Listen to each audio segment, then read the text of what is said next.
मी प्राध्यापक LB गायकवाड आज आपल्याला उत्तम व्हिडिओ देणार आहे. बघा, व्हिडिओ आहे बी एबल टू. बघा, बी एबल टू हे करत असताना कसं करायचं हे पद्धतशीर लक्षात ठेवायचं आहे. बघा, बी एबल टू.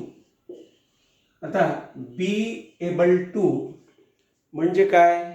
तर बी म्हणजे होणे, एबल म्हणजे समर्थ होणे, समर्थ होणे, एखादी गोष्ट करायला तत्पर होणे, म्हणून बी एबल टू. आता हा जो टू आहे हा टू मुख्य क्रियापदासाठी आलेला आहे. म्हणजे याचा अर्थ असा झाला की बी एबल टू अधिक मेन वर्ब. बघा, लक्षात घ्या काय करायचं आहे. बी घ्यायचा आहे, एबल घ्यायचा आहे, टू घ्यायचा आहे आणि त्याला मुख्य क्रियापद या ठिकाणी द्यायचं आहे. म्हणजे या ठिकाणी टू अधिक मेन वर्ब बरोबर इन्फिनिटिव्ह करायचं आहे. म्हणून बघा, आपण आज पाहणार आहोत be able to. Be able टूचा कसा अर्थ होतो ते आपण या ठिकाणी बघणार आहोत. तर बघा, हे जे बी एबल टू आहे, हे बी एबल टू आधी आपल्याला बी म्हणजे काय हे समजावून घ्यावं लागणार आहे. म्हणून बी म्हणजे एम इज आर ची सहायकारी क्रियापद. बघा, बी हे मुख्य क्रियापद आहे, त्याला टू बीचं क्रियापद असं म्हटलं जातं. आणि त्याच्यासोबत हे जे आपण बीचा काही इथं वापर करू शकणार नाही, तर त्याच्यापासनं आपल्याला एम इज आर हे घ्यावे लागतात. त्याच्यानंतर बीच्या नंतर आपल्याला वॉज आणि वेअर घ्यावे लागतात. वॉज आणि वेअर घ्यावे लागतात. बघा, लक्षात घ्या, वॉज आणि वेअर घ्यावे लागतात. त्याच्यानंतर आपल्याला शाल बी, विल बी असं करावं लागतं. शाल बी आणि विल बी म्हणजे याचा अर्थ असा झाला की हा तुमचा भविष्यकाळ आहे आणि भविष्यकाळामध्ये जर बोलायचं असेल तर आपल्याला शाल बी आणि विल बी करावं लागतं. आपल्याला जर वर्तमान काळात बोलायचं असेल तर आपल्याला एम इज आर घ्यावं लागतं. आता कसं घ्यायचं ते आपण पाहणारच आहोत. आणि भूतकाळात आपल्याला बोलायचं असेल तर आपण वाज वेअर घ्यायचं असतं. ते कसं घ्यायचं आहे तेही आपल्याला बघायचं आहे. तर आपण आज जाणार आहोत बी एबल टू बघायला. तर बघा, बी एबल टू काय आहे हे आपण आता अभ्यासाला सुरुवात करतोय. बघा, बी एबल टू. आता याचा 10वीच्या विद्यार्थ्यांसाठी फार मोठा फायदा आहे. बघा, 10वीच्या विद्यार्थ्यांनी हा व्हिडिओ खूप खूप बघायचा आहे, शेवटपर्यंत बघायचा आहे आणि सर्वांनी हा व्हिडिओ खूप खूप बघायचा आहे. अतिशय महत्त्वाचा व्हिडिओ आहे. कोणीही हा व्हिडिओ इग्नोर करू नये ही विनंती. तर बघा, आपण आता इथं वाक्यरचना घेऊया. मी माझं काम करायला समर्थ आहे. बघा, समर्थ आहे हे वाक्यरचना या ठिकाणी येईल. मग ह्या बी पासनं आपल्याला एम इज आर काढता येतात. बघा, मी माझं काम करायला समर्थ आहे. मग आता बघा, या वाक्यामध्ये जो कर्ता आहे तो कर्ता मी आहे, म्हणून मी कर्ता घेतला आय. बरोबर आहे, कर्ता घेतला मी आय म्हणजे मी. आता मी घेणार क्रियापद आणि क्रियापद आहे हे क्रियापद आहे, म्हणून आय एम. हा जो एम मी घेतला तो ह्या बी पासून मी तयार केला आणि म्हणून आय एम. मग मी हा एबल घेतोय, I am able. I am able अर्थ काय झाला? मी समर्थ आहे. बघा, लक्षात घ्या, मी आय आहे एम काय आहे तर मी समर्थ आहे. काय आहे, समर्थ आहे. म्हणजे आय एम, बीचा एम, एबल म्हणजे समर्थ आहे किंवा समर्थ हा शब्द झाला. आता मी पुढे काय करणार, हा टू घेणार. म्हणजे मी करणार आय एम एबल टू असं मी घेणार. आणि मग ह्या टूला मी काय करणार, तर काम म्हणजे करायला हा शब्द मी आता इंग्लिशमध्ये करणार. करायला, करण्यासाठी, करण्याचा, करण्याची, करण्याचे हे इन्फिनिटिव्ह आहेत. मग मी काय करणार आता, करायला हा शब्द मी कसा बनवणार बघा. करायला म्हणजे टू डू, जायला म्हणजे टू गो, लिहायला म्हणजे टू राईट, खेळायला म्हणजे टू प्ले, असा मी तो शब्द तयार करणार. म्हणजे अर्थ काय झाला बघा. आय, मी, एम आहे एबल, समर्थ, टू डू, करायला. बघा हा मी गेला, हे आहे गेलं, समर्थ पण गेलं, बरोबर आहे, हे गेलं. त्याच्यानंतर हे करायला पण गेलं. मग आता आय एम एबल, मी समर्थ आहे, टू डू म्हणजे करायला. तर काय करायला मी समर्थ आहे, तर माझं काम, माझं काम म्हणजे माय वर्क असं या ठिकाणी येईल. तर हे आपल्याला जमलं पाहिजे. बघा, मी माझं काम करायला समर्थ आहे म्हणजे I am able to do my work. हेच वाक्य आपण नकारार्थी करू शकतो. बघा कसं होईल, मी माझं काम करायला समर्थ नाही आहे. नाही आहे म्हणजे मी करू शकत नाही. म्हणजे मी माझं काम करायला समर्थ नाही आहे म्हणजे हे नकारार्थी होईल. बघा, I am not able to do my work म्हणजे माझं काम करायला मी समर्थ नाही आहे. म्हणजे या ठिकाणी फक्त ह्या एम नावाच्या क्रियापदाचा आपल्याला नकारार्थी क्रियापद करायचं आहे. Am, am not, is not, are not असं आपल्याला करायचं आहे. तर लक्षात घ्या, हा आपण आपण बघतायत की ह्या बी पासनं एम इज आर तयार होतात. म्हणजे आपण बघतोय बी एबल टू, हे आपण बघतोय बघा, बी एबल टू. आता बी एबल टू याच्यामध्ये आपण एम बघितलं. आपण आता बघणार ह्या बी पासनं आपण तयार करणार इज. बघा, आता हा जर इज घ्यायचा असेल, ह्या बी पासनं मी आपल्याला सांगितलं की ह्या बी पासनं आपल्याला एम इज आर तयार करता येतात. मग आता ह्या बी पासनं आपण एम तयार केला, आयच्या पुढे घेतला. आता ह्या बी पासनं आपण इज तयार केला, तो आपण ही सीटच्या पुढे घेऊ. बघा असं येईल ते, ही, शी, इट, इज असं नेहमी येते. मग आता हे आपल्याला वाक्यात उपयोग करता येईल. बघा कसा वाक्यात उपयोग करता येईल. बघा आता ही म्हणजे श्याम आहे का नाही, शी म्हणजे राधा, बरोबर. आणि इट नावाचं क्रियापद आपण इट नावाचा हा करता आपण राहू देऊ. दोन आपण घेतले, ही आणि शी. ही म्हणजे श्याम आला, तो म्हणजे श्याम. शी राधा आली, तर राधा ही शी आहे. आणि आपण आता ह्या बी एबल टूचा या ठिकाणी मराठीमध्ये वापर करू. बघा, श्याम गावाला जायला तयार आहे, जायला समर्थ आहे. समर्थ आहे हे वाक्य या ठिकाणी आलं बघा. श्याम गावाला जायला समर्थ आहे. श्याम गावाला जायला समर्थ आहे. जायला समर्थ आहे. हे आता वाक्य झालं.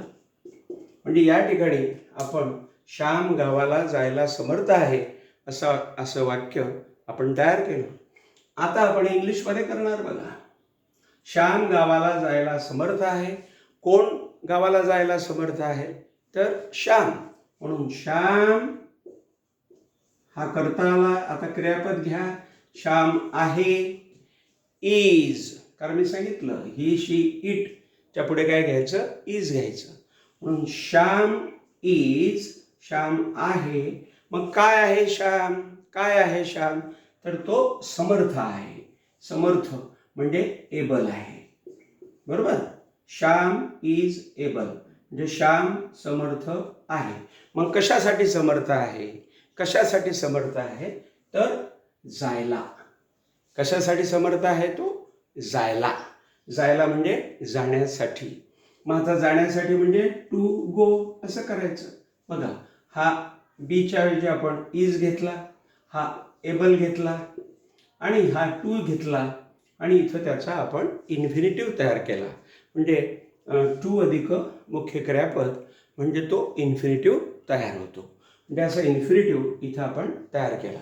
त्याचा अर्थ झाला टू गो म्हणजे जायला, टू प्ले म्हणजे खेळायला, टू जंप म्हणजे उडी मारायला, टू डान्स म्हणजे नाचायला, असा त्याचा अर्थ होतो. आणि म्हणून श्याम इज एबल, श्याम समर्थ आहे, टू गो जायला. मग आता कुठं जायला तयार आपलं तो समर्थ आहे, तर गावाला. गावाला, गाव अधिक ला, उलट करा, गाव अधिक ला म्हणजे टू विलेज. काय आलं, टू विलेज असं या ठिकाणी आलं. झालं. म्हणजे Shyam is able to go to village म्हणजे श्याम गावाला जायला समर्थ आहे. म्हणजे Shyam is able to go to village. आता हेच वाक्य आपण नकारार्थी करू शकतो. बघा, नकारार्थी कसं करायचं, श्याम गावाला जायला समर्थ नाही आहे, नाही आहे. श्याम गावाला जायला समर्थ नाही आहे म्हणजे श्याम याचं फक्त नकारार्थी करायचं आहे. बघा, याचं इथं फक्त नकारार्थी करायचं आहे. म्हणजे Shyam is not, Shyam isn't, Shyam is not, Shyam is not, Shyam isn't able to go to village म्हणजे श्याम गावाला जायला समर्थ नाही आहे. तर अशा प्रकारे आपण उत्तम प्रकारची इंग्रजी लिहू आणि बोलू शकतो. हेच वाक्य आपल्याला असं करता येईल, शी म्हणून घेता येईल की शी म्हणजे आता राधा म्हणू आपण. राधा गावाला जायला समर्थ आहे म्हणजे Radha is able to go to village असं आपल्याला करता येईल. राधा गावाला जायला समर्थ नाही आहे म्हणजे Radha is not, isn't able to go जाण्यासाठी टू विलेज गावाला. तर अशा प्रकारच्या रचना आपल्याला करता येतील. बघा, लक्षात घ्या काय करतो आहे आपण, ह्या बी पासनं हे जे बी आहे हे टू बीचं जे सहाय्यकारी क्रियापद आहे त्या टू बीच्या सहाय्यकारी क्रियापदापासून आपण एम, इज आणि आर बाहेर काढतो आहे आणि बी एबल टूची रचना आपण शिकत आहोत. आता एम घेतला आपण, इज झालं, आता आपण आर घेऊ. तर आर केव्हा वापरायचं, सगळ्या अनेकवचनी कर्त्यांना वापरायचं. बा, वी आहे, यू आहे, दे आहे, बॉईज आहे, गर्ल्स आहे, ह्या सगळ्या अनेकवचनी कर्त्यांना आपण हे आर वापरतो. बघा, सगळ्या अनेकवचनी कर्त्यांना आपण आर वापरतो. म्हणून याच्यापैकीच आपण आता घेऊ शकतो. बघा, याच्यापैकीच घेऊ शकतो आपण की आम्ही अभ्यास करायला, आम्ही अभ्यास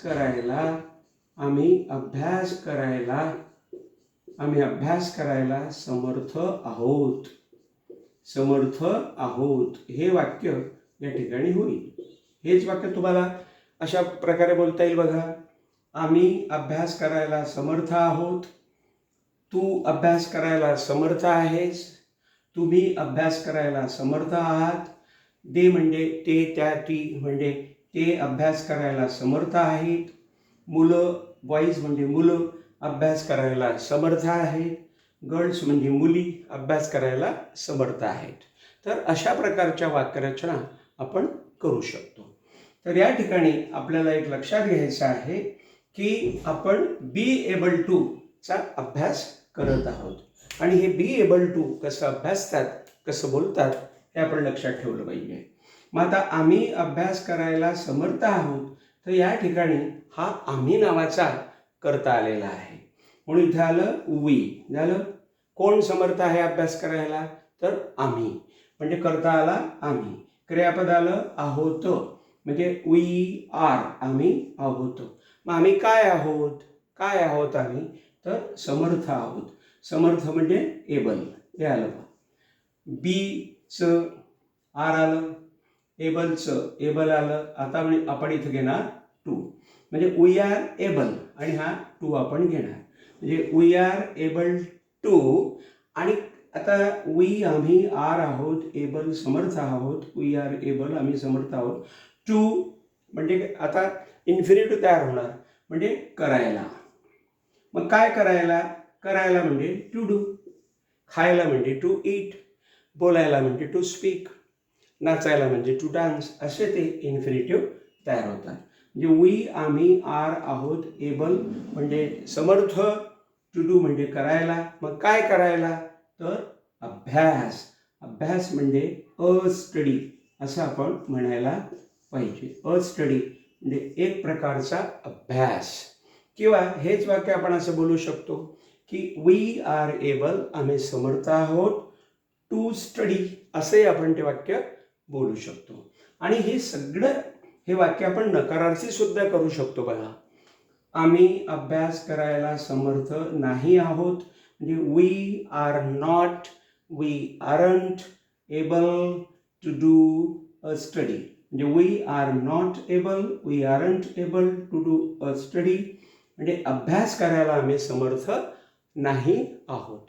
तर असं सगळे कर्ते घेऊन आपण या ठिकाणी करू शकतो. बघा, यू म्हणजे तू किंवा तुम्ही, आपण असं म्हणू शकतो तू अभ्यास करायला समर्थ आहेस, म्हणजे you are able to do study, to do a study, किंवा you are able to study. त्याच्यानंतर तुम्ही अभ्यास करायला समर्थ आहात, म्हणजे you are able to study, to do a study, असं आपण करू शकतो. देचं आपण घेऊ शकतो, नाही का? देपासून आपण तयार करू शकतो की दे म्हणजे ते, त्या, ती, म्हणजे ते म्हणजे ते मुलं किंवा ते अभ्यास करायला समर्थ आहेत, म्हणजे they are able to study किंवा टू डू अ स्टडी, आपण असं करू शकतो. त्याच्यानंतर बॉईजचंही वाक्य आपण असं करू शकतो की मुलं अभ्यास करायला समर्थ आहेत, boys are able to do study, to do a study, किंवा boys are able to study, असं आपण करू शकतो. तसं गर्ल्सचं सुद्धा आपण करू शकतो. आणि हेच वाक्य आपण नकारार्थी सुद्धा करू शकतो. बघा कसं, आम्ही अभ्यास करायला समर्थ नाही आहोत, म्हणजे वी आर नॉट, किंवा we aren't able to do a study. हेच वाक्य आपण नकारार्थी असं करू शकतो की तुम्ही अभ्यास करायला समर्थ नाही आहात, म्हणजे you are not able to do a study. हेच वाक्य तुम्ही असं करू शकतात, दे म्हणजे ते, त्या, ती, तर त्या मुली अभ्यास करायला समर्थ नाही आहेत, म्हणजे त्या मुली अभ्यास करायला समर्थ नाही आहेत, म्हणजे the girls aren't able to do a study, किंवा the girls aren't able to study. त्याच्यानंतर बॉईजचंही तुम्ही असं करू शकता. तर आज आपण हा जो बी एबल टू आहे, या बी पासून कसे एमिज आर तयार होतात आणि त्या एमिज आरचा आपण कसा वापर करतो. आयच्या पुढे एम घेतो, ही सीटच्या पुढे आपण इज घेतो, आणि सगळ्या अनेकवचने कर्त्यांच्या समोर आपण आर घेतो, आणि आपण होकारार्थी वाक्य पण करतो आणि आपण नकारार्थी वाक्य पण करत असतो. तर हे सगळं आपण आज पाहिलं. पुढच्या व्हिडिओमध्ये मी याच्या पुढचं आपल्याला देईल. तोपर्यंत हा व्हिडिओ चांगला अभ्यासायचा आहे आणि खूप खूप माझा हा व्हिडिओ शेअर करायचा आहे. बघा, तुम्ही माझे व्हिडिओ शेअर करत नाही आहे, बघत पण नाही आहे, इतके छान व्हिडिओ आपण बघत नाही आहे, ते असेच पडून राहत आहेत. म्हणून त्यांना इग्नोर करू नका, त्यांना शेअर करा, ही नम्र विनंती. थांबतो. Thank you very much.